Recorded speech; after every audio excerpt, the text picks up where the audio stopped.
Hey everyone, this is your captain speaking, and I'm so happy to be with you this evening. I'm sorry to keep any of you waiting who happen to have been waiting. I've been moving a little slower than I expected, and yes, how's everybody doing out there? How's everybody doing? Has everybody been enjoying the lovely energies that are suggested by the alignments of the planets? I hope so. I see somebody in the chat here.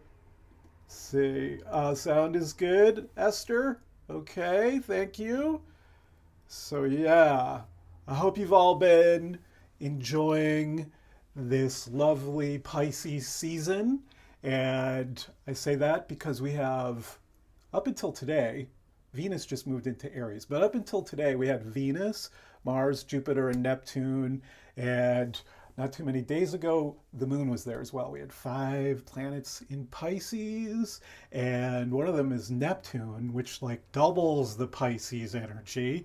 And what you get is some real yummy flow states. That's what I want to talk about today, flow states and how to get into them.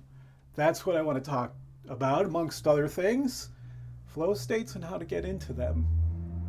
We are moving into a very rare Mars-Jupiter-Neptune triple conjunction. Venus is there, so it's a quadruple conjunction, but I want to particularly focus on Mars-Jupiter-Neptune because I did a whole video basically on the Venus part, a few videos. So check those out. There'll be links in the box below. And I will definitely still say some things. I will still say some things about Venus's involvement here, but I want to focus on Mars. Mars has just moved into, what is it, about 11 degrees from Neptune, and that's definitely close enough to be happening. It's definitely happening. I can feel it, and I'm going to describe it, and I imagine you'll be able to feel it too.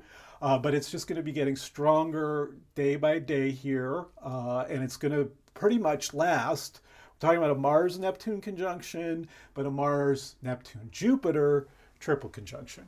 We have a Jupiter-Neptune conjunction, once in 13-year Jupiter-Neptune conjunction happening from February 2022 to February 2023. That's the backdrop energy.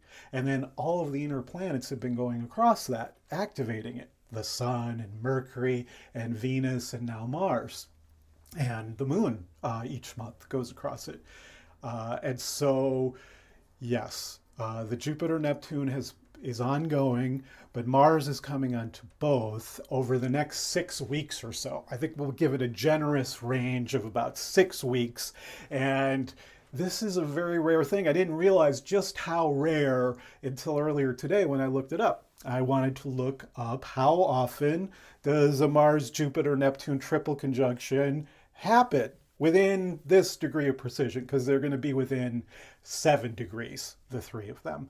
And it turns out it's going to be a long, long time until the next one. And we're talking about 2000, what is it? No, 2298. 2298. I got that right? I've got it way wrong. No, I'm talking about 2022 is what we're in now. And I'm talking about 2098. 2098, not 2298. 2098. So we're talking about 70 years from now. And I'm sure there's going to be life extension technology and all of us are going to be here. But that's a real long time. And there's one in 2060 where it's exact. Mars, Jupiter, Neptune, all within, they're all within like a degree or two, but Saturn's in a quadruple conjunction. And so that's going to be a particularly strong version of it, but also different than the way we have it in just a Mars, Jupiter, Neptune triple conjunction, also with Venus, though. That's even more different than Saturn being involved. And so, yes, 78 years, 76 years until the next one. And so I think that means this is a really unique, rare energy for us all to tune into. A kind of once in a lifetime wave that we're catching. It's every 13 years that Jupiter and Neptune are conjunct, but not every time does Mars come onto it in a tight arrangement like we have now. And In 2060, but with Saturn, and then 2098. And so this energy is all about surfing, catching waves of consciousness as you go further into unexplored territory. You know what I'm saying? This is a super visionary energy. It's about catching a visionary wave, a big visionary wave, and riding it towards success, towards hope, towards joy. I'm talking about the Jupiter part of this. Jupiter expands things, makes them bigger. It's the biggest planet in the solar system, so it has that quality, makes things bigger. And Neptune, the blue planet, has a tremendous amount of water on the planet in frozen form, I believe. And so it has something to do with water.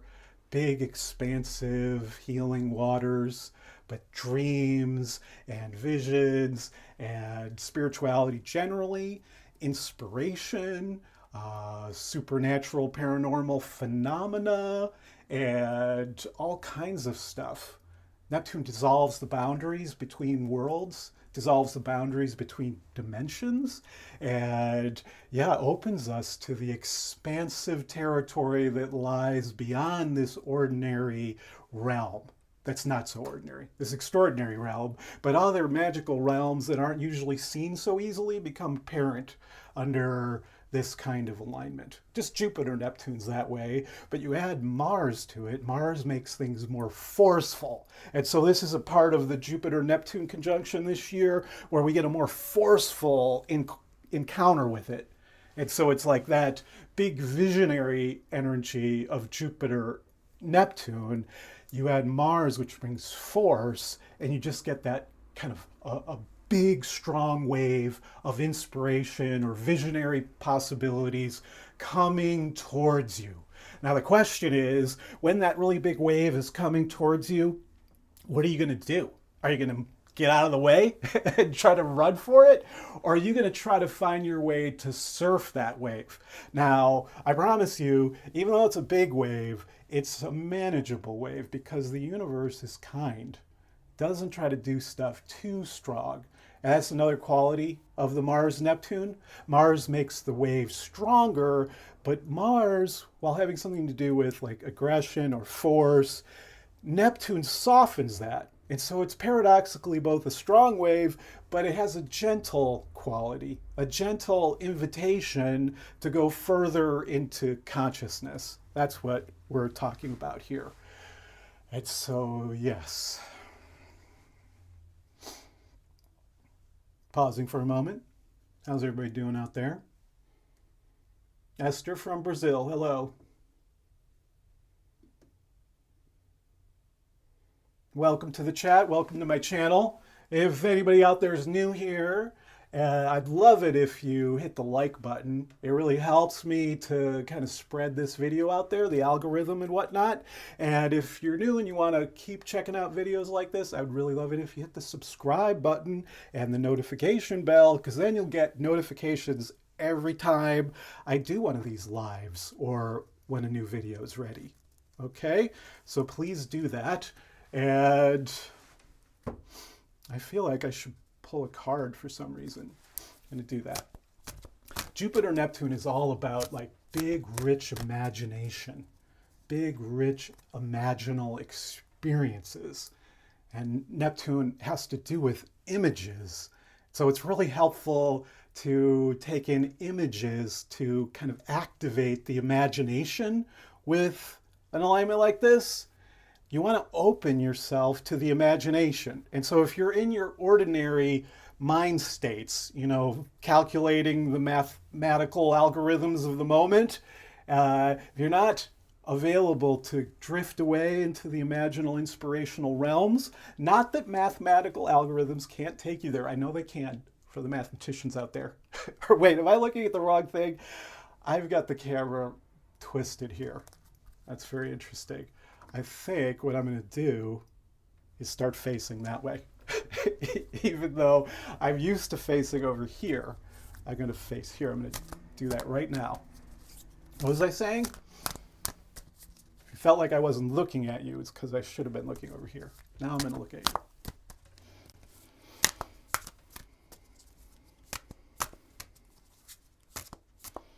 Yeah, I was talking about Jupiter-Neptune has to do with big, rich images that take you into big, rich imaginal experiences. And so spending time looking at beautiful images, photographs, paintings, films, of course, also beautiful landscapes that take us into our inspirational realms.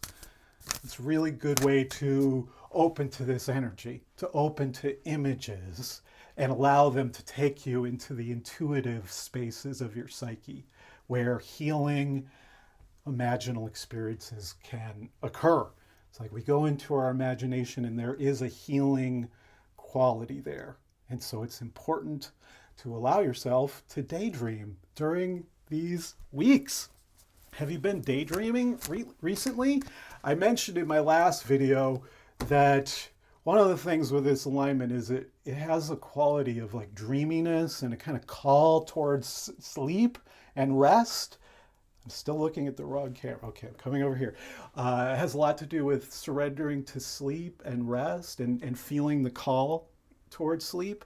And so it's really important, I would say, during these coming weeks to allow yourself to rest more.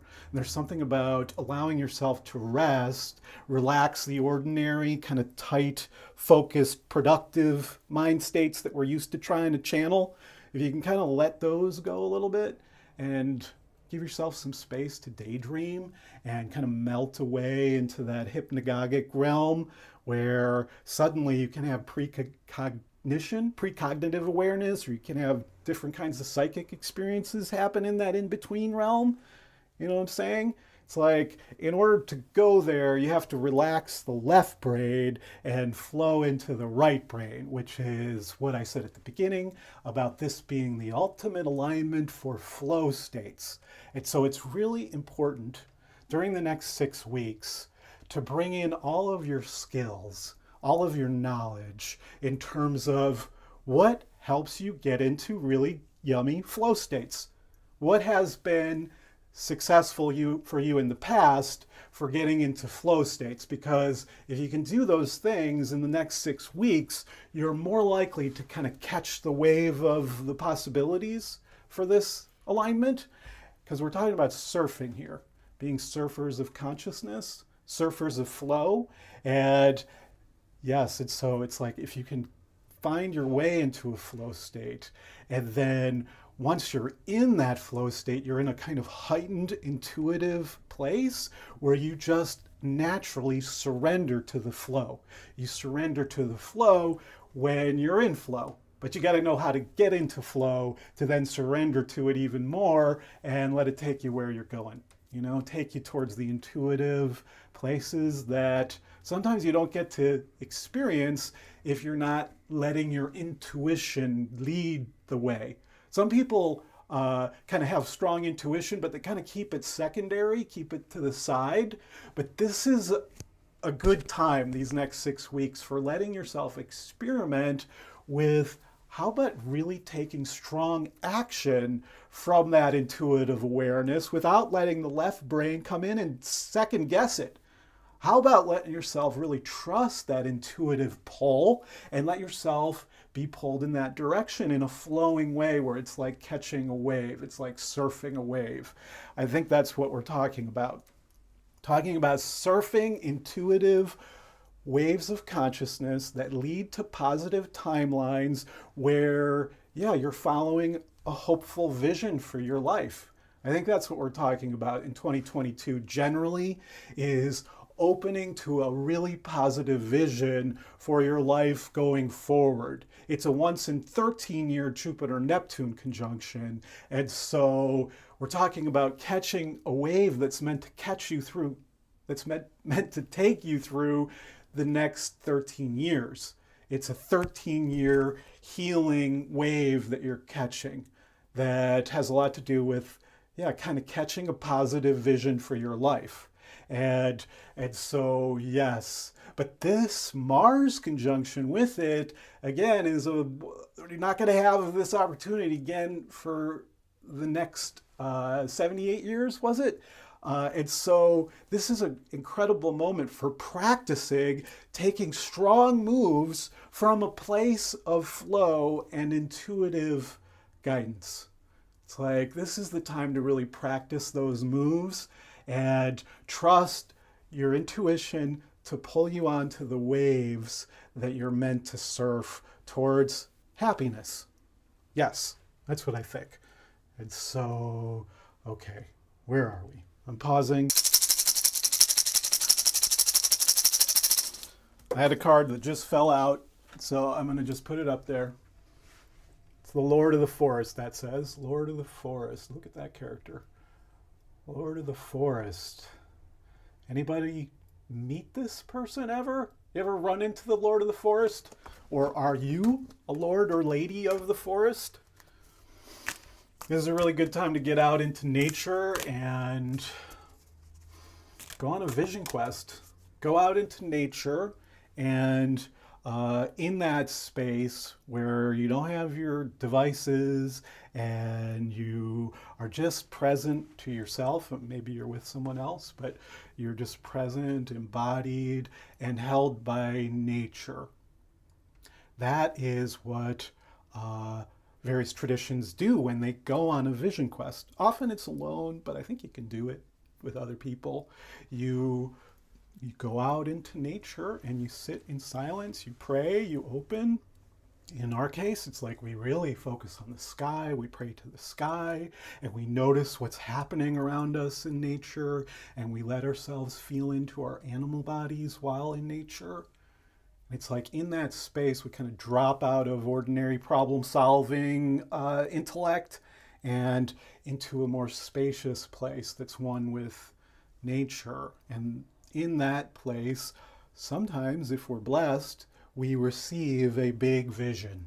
We receive a big vision, and sometimes that big vision can guide us for the rest of our lives. It can even guide us for many lifetimes ahead. And by the way, it's like alignments like this that are once in a lifetime, the Mars-Jupiter-Neptune, but also the Venus-Jupiter-Neptune, that's also just once this century. And so we're talking about once in a lifetime energies that are happening right now this spring. And so it's like, this is the kind of moment in time where souls incarnate just to be here, to practice their moves, because they don't get a chance to practice them in other lifetimes because there just isn't the alignments. You know, some souls get to be privileged to show up on a planet like the Earth and catch these rare time waves to spiritual evolution and to healing potential. Still haven't pulled this card yet, but here it is. Oh, interesting. Okay. Is that a cheetah or a jaguar? I think that's a cheetah. It's a cheetah, right? It's a cheetah, and it says focus. Okay, now that's interesting and paradoxical.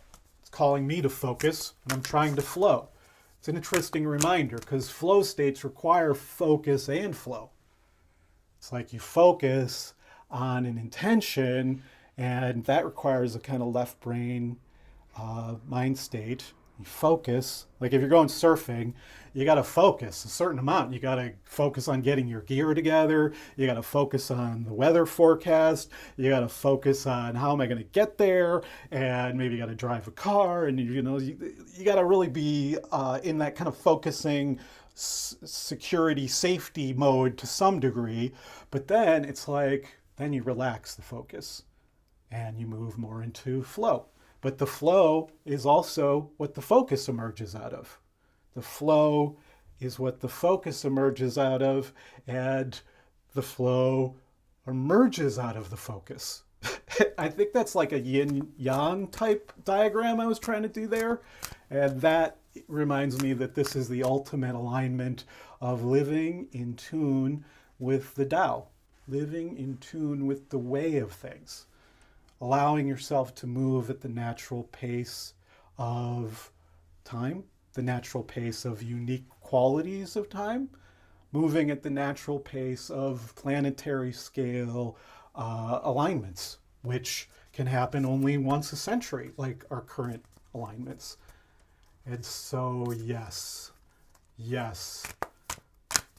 How's everybody doing? How's everybody doing?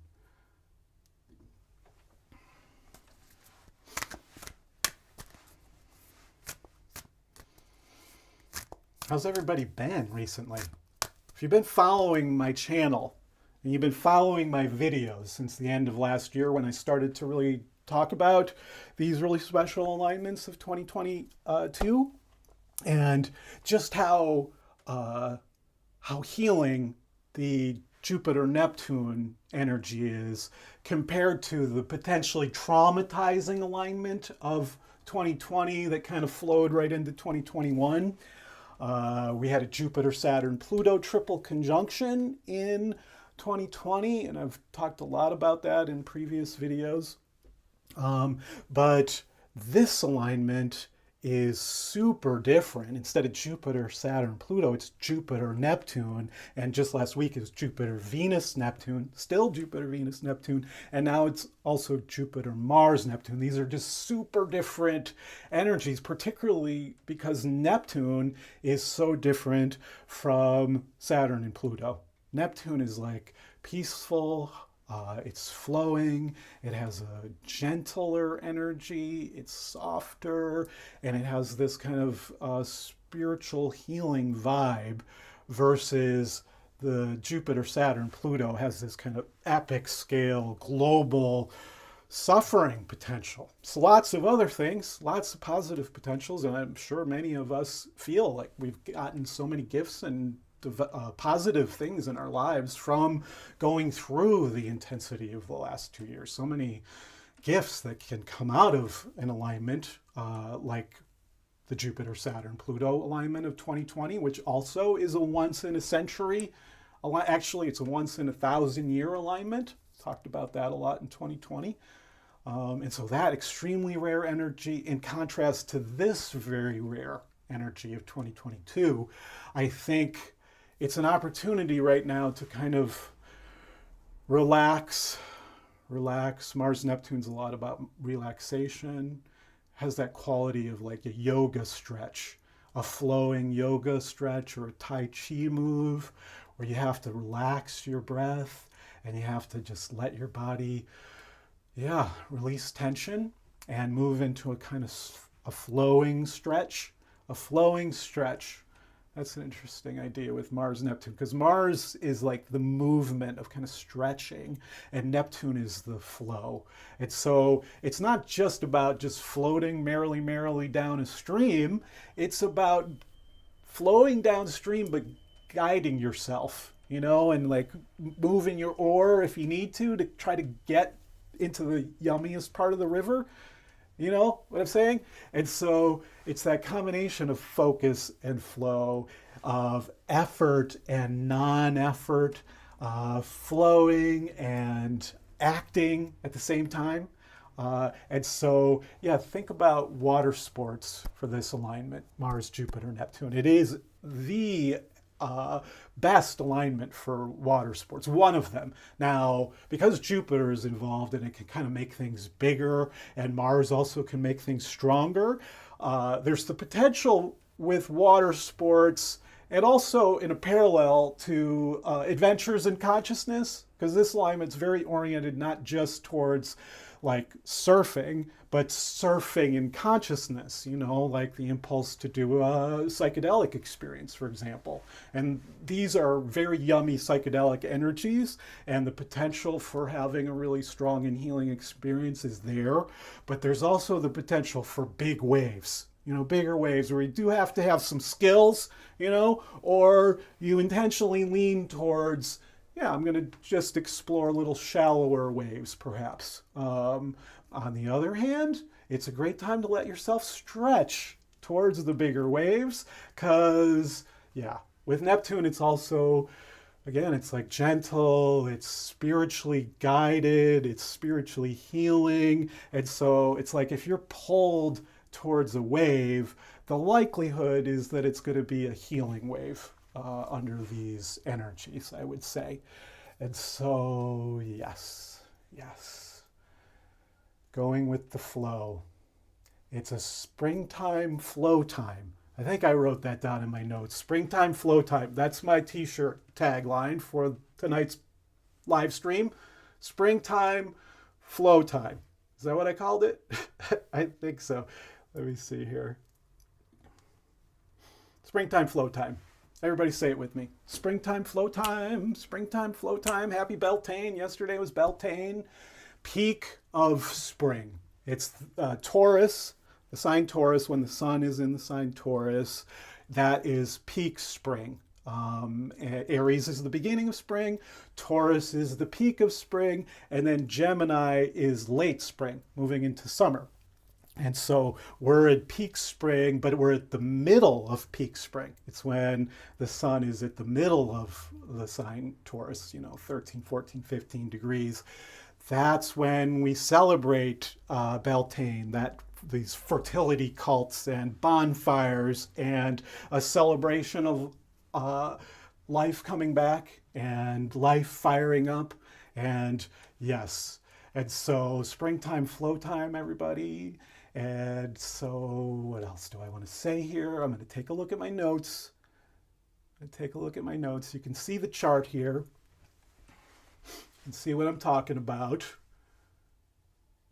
This sequence over here: Mars, Neptune, Jupiter, Venus. From the bottom, you recognize the Mars glyph. Unfortunately, my cursor, I don't think, can show on here, so I'm just going to describe it. Mars at 13 degrees Pisces, and then Neptune at 24 Pisces, Jupiter at 28.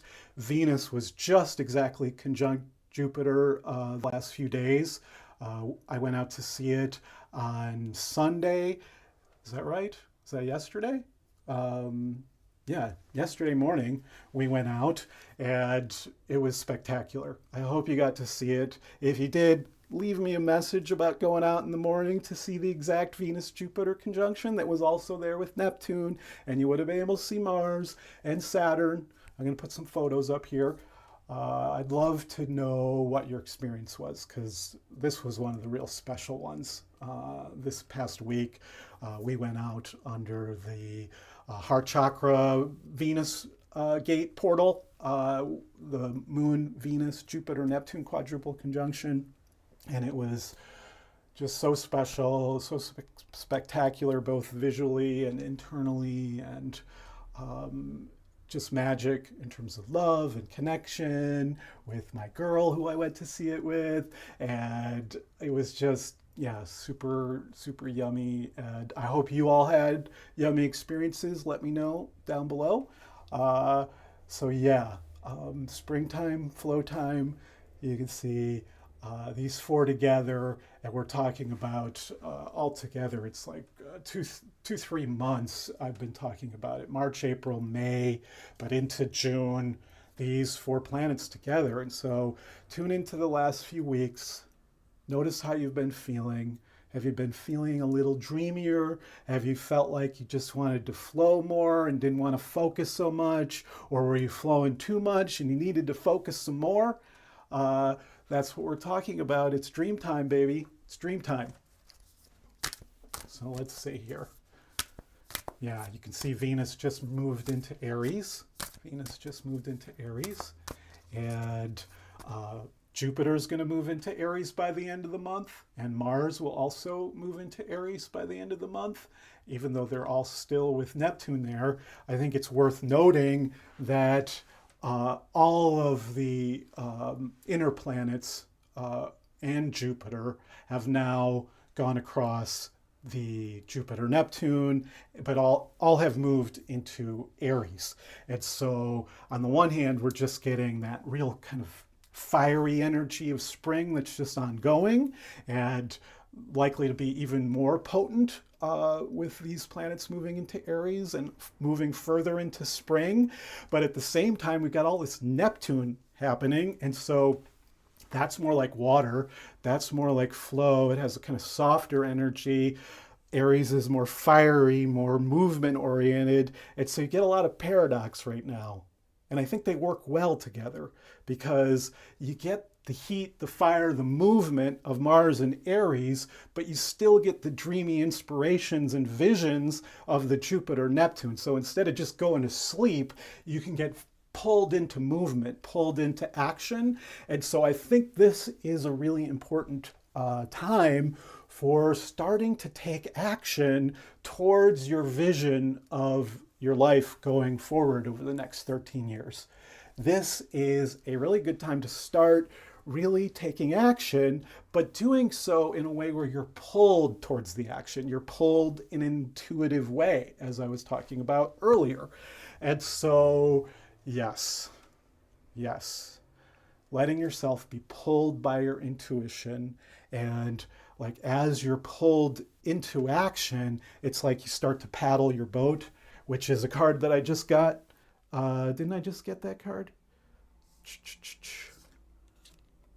Oh, I thought I got that card. I got a different card. I got a different card from This is the Black deck that I had in the last video.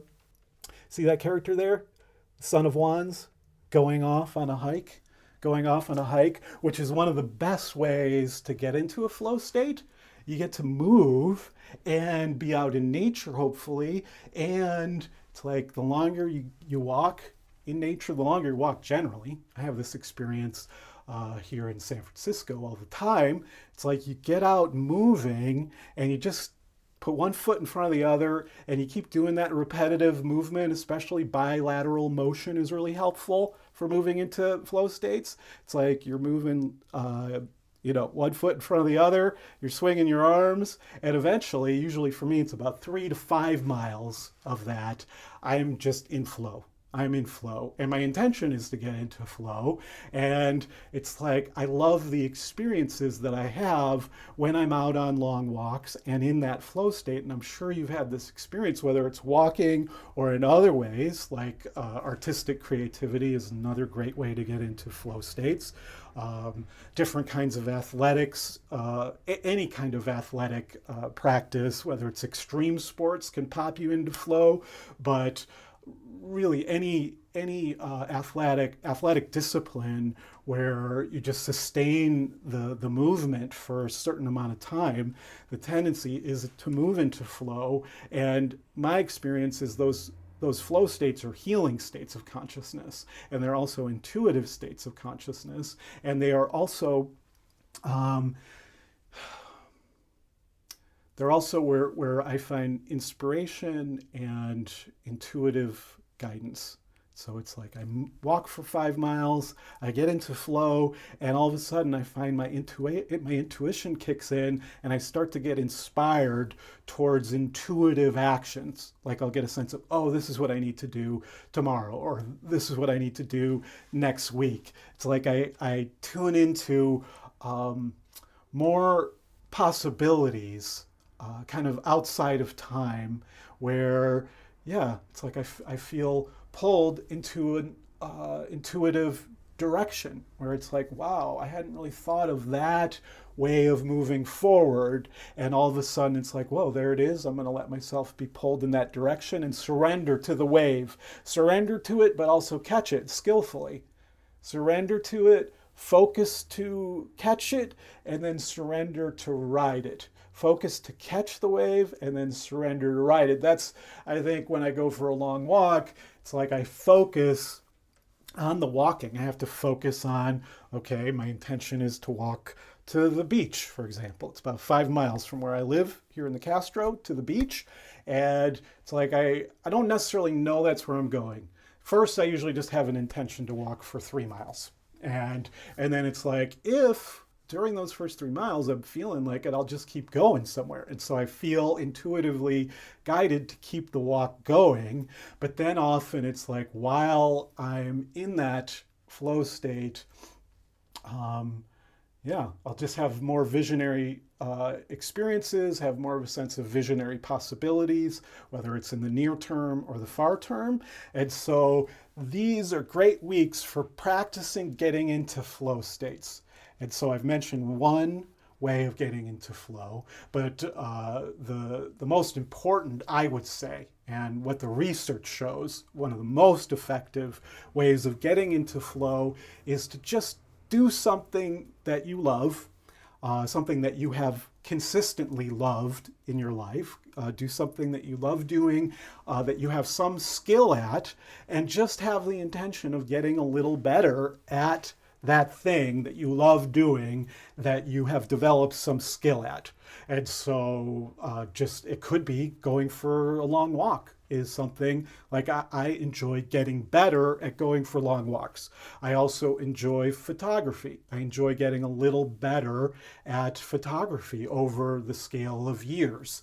I enjoy getting a little better at doing these videos and meeting with y'all and figuring out what's the best approach to doing these creative downloads, if you will, these sharings on the astrology. What's the best way to do it so it's fun for me, I can fit it into my life, share it with you, feel enthusiasm for it, feel like I'm getting fed by it rather than depleted by it.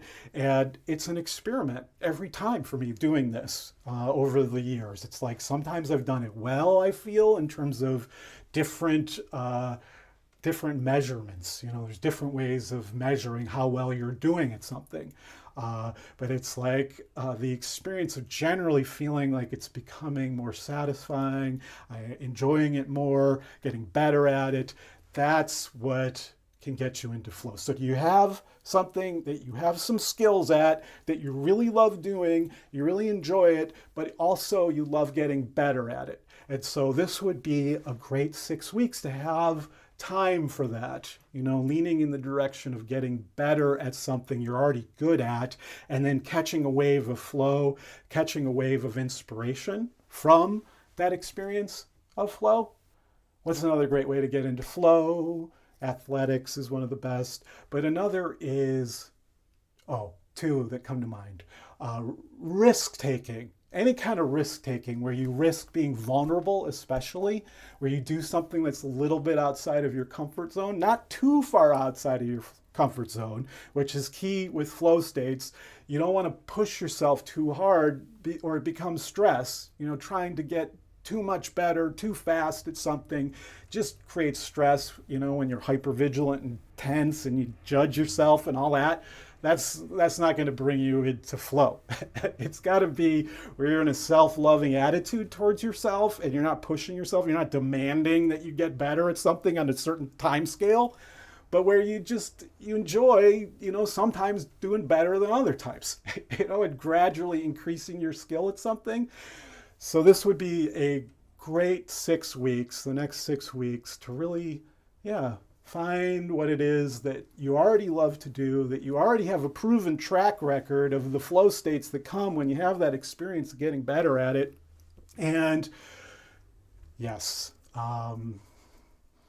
and really leaning into that, really saying, okay, I know in the past I've had a really good experience of getting a little better at something through kind of, you know, practicing at it or kind of, letting yourself be pulled to the next level of expertise. So that might be one way. But then, this idea of, just taking a risk where you're vulnerable, where you try to do something you haven't done before.